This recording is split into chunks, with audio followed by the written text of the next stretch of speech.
هلک څو ساعته په صحرا کې مزل کاوه او خپل زړه ته یې غوږ نیولی و. دی پوهېده چې زړه به یې د خزانې ځای ور په ګوته کوي. کیمیاګر ویلي و چیرته چې ستا زړه دی هلته به ستا خزانه وي. خو د ده زړه نورې خبرې کولې. زړه په غور د هغه شپونکي کیسه تېروله چې 2 واره لیدونکي خوب لپاره یې خپله رمه خرڅه کړې وه. زړه د برخلیک په باب غږېده او د هغو سړیو کیسې کولې چې د لرې هېوادونو او ښکلیو ښځو په لټون پسې ګرځېدلی و. د خپل وخت له هغو خلکو سره مخامخ شوي وو چې پاخه ګمانونه یې لرل. زړه د سفر موندلو، کتابونو او بدلون خبرې کولې. هلک چې په یوه غونډۍ وخوت نو زړه یې پساری وکړ. هغه ځای ته پام کوه چیرته چې ستا په سترګو کې اوښکې راځي، ځکه چې په دغه ځای کې زه یم او ستا خزانه هم په دغه ځای کې ده. هلک ورو غوندې غونډۍ ته وروخوت. په اسمان کې د 14مې سپوږمۍ راښکاره شوه. 1 میاشت کېده چې هلک له بڼ نه راوتلی و او د سپوږمۍ رڼا په غونډیو پرېوتو او د یو بهیدونکي سیند منظره جوړوله. له دې منظرې هلک ته هغه ورځ وریاده کړه چې په صحرا کې یو غټ آس د ده خواته درېدلی و او هلک کیمیاګر لیدلی و. سپوږمۍ د سارا په چوپتیا او د خپلې خزانې په لټون پسې روان سړي په مزل خپله رڼا شیندله. هلک ښکته شو او په سلګیو شو.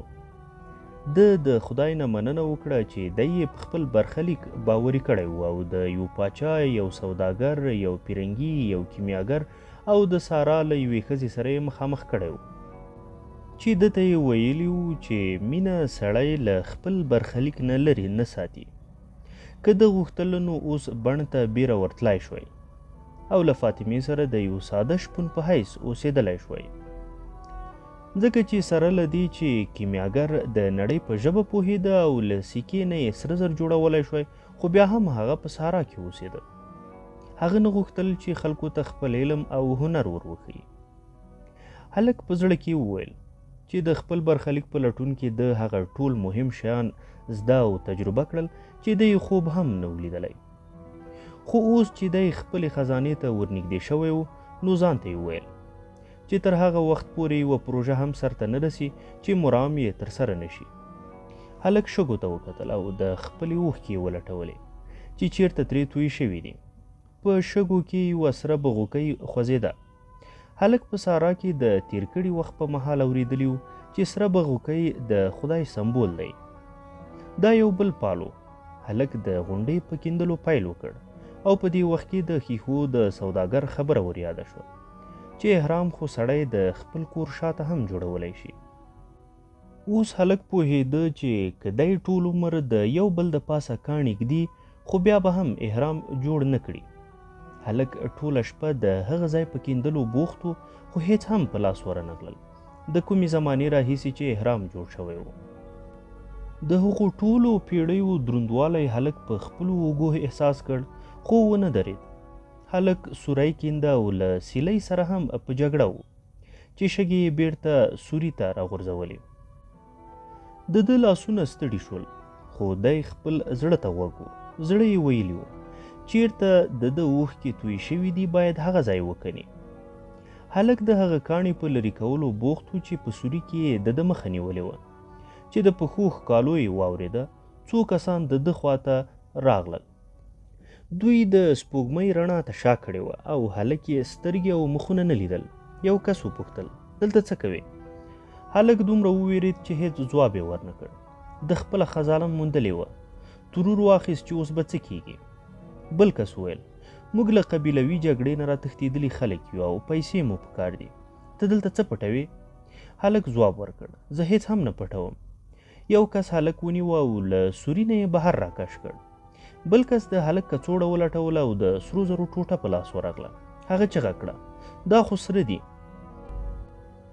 د سپوږمۍ پلوشې د هغه عرب په مخه پرېوتې چې هلک یې نیولی و. هلک د ده په سترګو کې مرګ ولید. عرب ویل کېدای شي نور سره یې په سوري کې پټ کړي وي. دوی هلک ته امر وکړ چې دغه ځای وکینه. هلک سوری نور هم ژور کړ خو هیڅ یې هم ونه موندل. د لمر له راختو سره دوی د هلک په وهلو ټکولو پیل وکړ. هلک ټول وینې وینې شو او جامې یې وشلېدې. ده د مرګ نږدېوالی احساس کړ. کیمیاګر هلک ته ویلي و که ته ووژل شوې نو پیسې به څه ګټه درکړي. هر وخت پیسې د سړي ژوند نشي بچ کولی. آخر هلک هغو کسانو ته چغه کړه زه د خپلې خزانې په لټون پسې دا ځای کیندم. په داسې حال کې چې له خولې نه یې وینې بهېدلې هلک یرغلګرو ته وویل چې د 2 واره خوب لیدلی دی چې د اهرام مصر په شاوخوا کې خزانه ده. یو کس چې د ډلې مشر ښکارېده وویل پرېږدئ دی نور هیڅ هم نه لري، کیدای شي دا سره زر یې چېرته غلا کړي وي. هلک په شګو کې را پرېوت او نیم بېخوده شو. د ډلې مشر دی وښوراوه موږ ځو. خو له تلو نه وړاندې بیا د هلک خواته راغی او ویې ویل موږ تا نه وژنو، ته به ژوندی پاتې شې او وبه پوهېږي چې دومره کم عقلتیا ښه نه ده. 2 کاله وړاندې دلته په عین ځای کې ما هم بیا خوب لیدلی و. ما په خوب کې لیدلی و چې زه باید اسپانیې ته لاړ شم او یوه ورانه ګرجا ولټوم چیرته چې شپانه او د دوی میږې دمه کوي. ما په خوب کې لیدلی و چې د ګرجې په کنډوالو کې یو غټ چینار راشین شوی او د دغه چینار په بیخ کې یوه لویه خزانه پرته ده. خو زه دومره احمق نه یم چې تش د یو خوب لپاره په سارا پورې وځم. کسان له نظره پناه شول. هلک ډیر په ګرانه راپاڅېد او یو وار بیا یې احرام ته وکتل. داسې برېښېده لکه احرام چې په ده پورې خندا کوي. خو ده هم په داسې حال کې چې زړه یې له خوشحالۍ نه په ټوپونو و په احرام پورې وخندل ځکه چې دی اوس پوهېده چې خزانه یې چیرته ده. هلک تیاره ماښام هغې زړې کنډوالې ته ورسېد. چینار په خپل ځای ولاړ و او د نیم پریوتي بام نه ستوري ښکارېدل. هلک ته هغه شپه وریاده شوه چې دلته له رمې سره ایسار شوی و. اوس له ده سره خپله رمه نه وه خو یوم یې په اوږه و او هلک تر ډېره وخته پورې اسمان ته کتل. بیا یې لکه څوړې نه بوتل راواخیست او لږ غوندې شراب یې وڅښل. هغه شپه وریاده شوه چې له کیمیاګر سره په صحرا کې ناست و. ستوریو ته یې کتل او شراب یې څښل. بیا یې هغه لارې رایادې کړې چې دی پرې ګرځېدلی و. بیا یې فکر وکړ چې خدای په څه عجب ډول ده ته خپله خزانه وروښیله.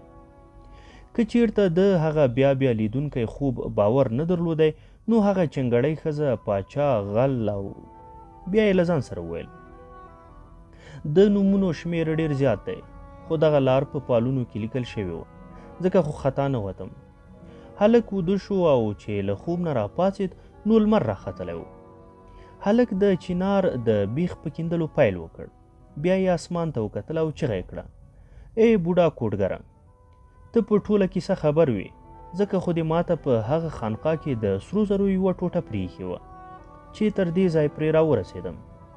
هغه راهب هم چې زما بد حال ولید نو ویې خندل تا زه له دومره لوی کړاو نه ساتلی نه شوم. هلک د هوا په څپو کې یو غږ واورېد نه که ما تا ته نیغ په نیغه ویلي وو نو تا به احرام مصر نه ولیدلی. څه فکر کوې احرام مصر ښکلی نه دی؟ هلک موسک شو او کیندلو ته یې دوام ورکړ. نیم ساعت پس یو د کوم کلک څیز سره وجنګېد او یو ساعت پس د اسپانیې د سرو زرو نه ډک صندوق د مخې ته پروت و. په صندوق کې مرغلرې جواهر د سرو زرو څېرې چې سرې او سپینې بڼکې پکې ټومبلې وې او له ملغلرو نه ډک بوتان هم پراته وو. دا د کوم پخواني بري په وخت لوټ شوی مال و چې له هیوادوالو نه هیر شوی و او بریالي جنرال هم خپلو زامنو ته نه و په ګوته کړی. هلک له کڅوړې نه یوریم او تومیم راوویستل. د دغه دواړه کاڼي په فقط یو ځل د بازار په منځ کې کارولي وو او له هغه وروسته یې خپل ژوند او لاره د پالونو په مرسته غوره کړې وه. هلک یوریم او تومیم هم په صندوق کې کېښول او د خزانې برخه یې وګرځول ځکه چې د کاڼو په لیدو ده ته هغه زوړ پاچا ور یادېده چې بیا یې د لیدو هیڅ امکان نه و. هلک په زړه کې وویل رښتیا دي څوک چې د خپل برخلیک لټون کوي نو ژوند په هغوی مهربانه وي. بیا ور یاد شول چې اوس به طریفه ته ځي او له ژمنې سره سم به هغه چنګړۍ ښځې ته د خزانې لسمه برخه ورکوي. هلک له ځانه سره وویل رښتیا دا چنګړیان هم ډېر چالاک خلک دي. کیدای شي د دوی د هوښیارتیا لامل یو دا وي چې دوی ډیر زیات سفرونه کوي. سیلۍ له ځان سره نه د صحرا بوی او نه د مسلمانانو د یرغل خطر راوړی و. د دې په ځای سیلۍ د داسې عطرو خوږ بوی راوړی و چې هلک ورسره ښه بلد او بل یې د یوې مچکې احساس راوړی و. مچکه له لرې نه ورو ورو راتله او د هلک په شونډو لګېده. هلک مسک شو او دا لومړی ځل و چې فاطمې د سیلۍ په مرسته مچکه رالېږلې وه. هلک چیغه کړه: فاطمې، زه در روان یم.